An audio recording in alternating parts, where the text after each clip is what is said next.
tentang materi strategi pengembangan ruang kelas yang berkarakter.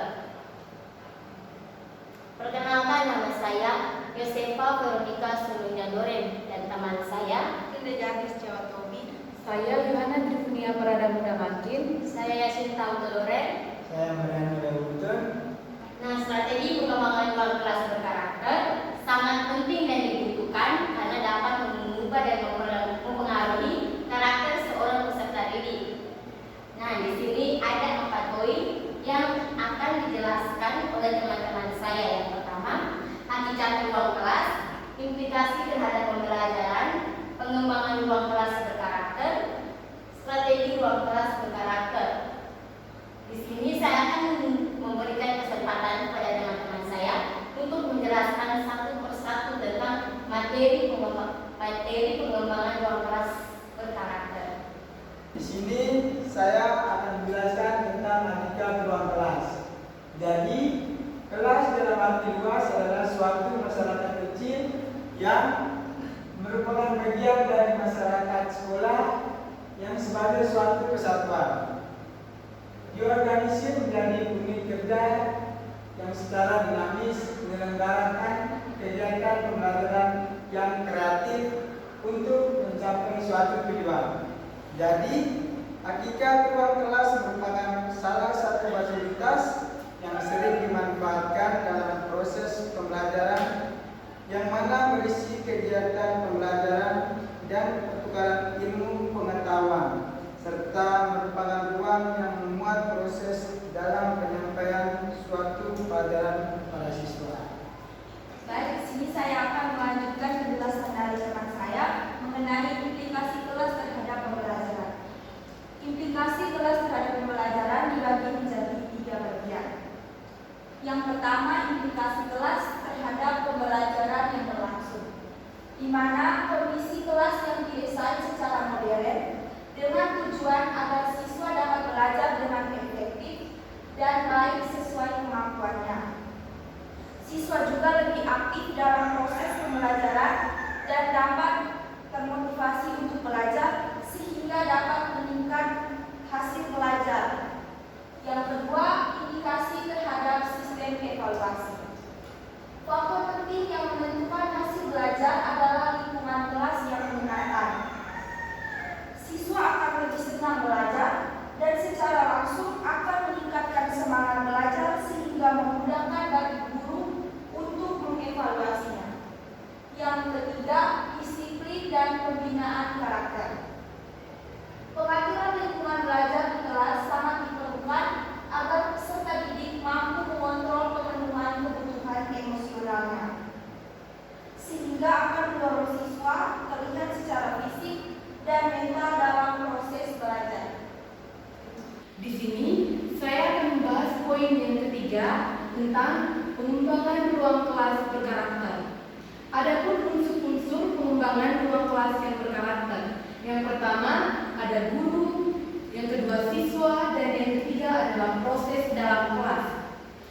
Guru, yang pertama adalah guru. Guru mempunyai peranan yang sangat penting dalam pengembangan ruang kelas yang berkarakter. Guru bukan hanya sebagai seorang pendidik dan pengajar, tetapi guru juga bertugas dalam pembentukan karakter seorang peserta didik. Yang kedua adalah siswa.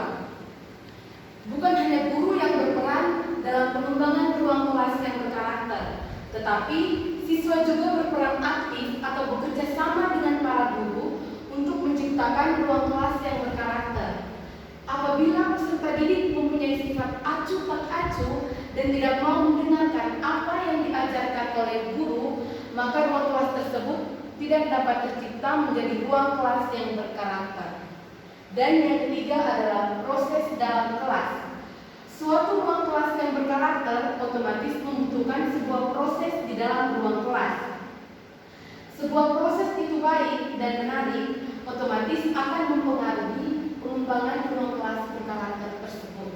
Nah, adapun kegiatan-kegiatan yang berkaitan dengan pengembangan ruang kelas berkarakter. Nah, kegiatannya seperti membuat ruang kelas bersih dan nyaman, mengatur peralatan sebaik mungkin, membuat situasi kelas menjadi aman dan nyaman, dan juga membuat kelompok diskusi. Baik, saya akan menjelaskan poin keempat dari strategi pengembangan ruang kelas berkarakter. Strategi adalah pendekatan secara keseluruhan yang berkaitan dengan gagasan, perencanaan, dan eksekusi sebuah aktivitas dalam kurun waktu tertentu. 4 strategi tersebut yaitu yang pertama, pengelolaan kelas, mewujudkan guru yang dapat ditiru, cintai lingkungan yang kondusif, dan yang terakhir, tumbuhkan disiplin peserta didik. Pengelolaan kelas dalam bahasa Inggris diistilahkan sebagai classroom management. Dalam arti pengelolaan identik dengan manajemen yang pada umumnya yaitu kegiatan meliputi perencanaan, pengorganisasian, dan penilaian. Yang kedua, kegiatan yang perlu dilaksanakan dalam pelaksanaan pengelolaan kelas antara lain menghidupkan kegiatan kelas, mengecek kehadiran peserta didik, memberikan tugas kepada peserta didik, dan yang terakhir menciptakan lingkungan akademik yang kondusif secara fisik maupun non-fisik. Mewujudkan guru yang dapat ditiru. Guru adalah sosok yang dapat ditiru karena merupakan sosok yang penting dan berpengaruh, menjadi penentu berhasil atau tidaknya peserta didik. Guru sebagai fasilitator harus memiliki sikap seperti yang pertama, tidak berlebihan mempertahankan pendapat. Yang kedua, menerima dan mendengarkan aspirasi dari murid. Toleransi terhadap kesalahan dan menghargai. Yang keempat, menumbuhkan kedisiplinan peserta didik dengan tujuan untuk membantu menemukan jati diri serta berusaha menciptakan suasana aman dan nyaman.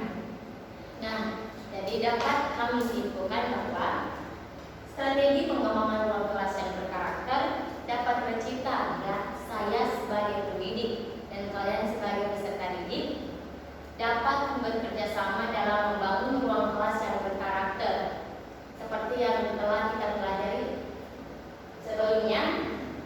Seandainya ruang kelas tersebut tidak berkarakter,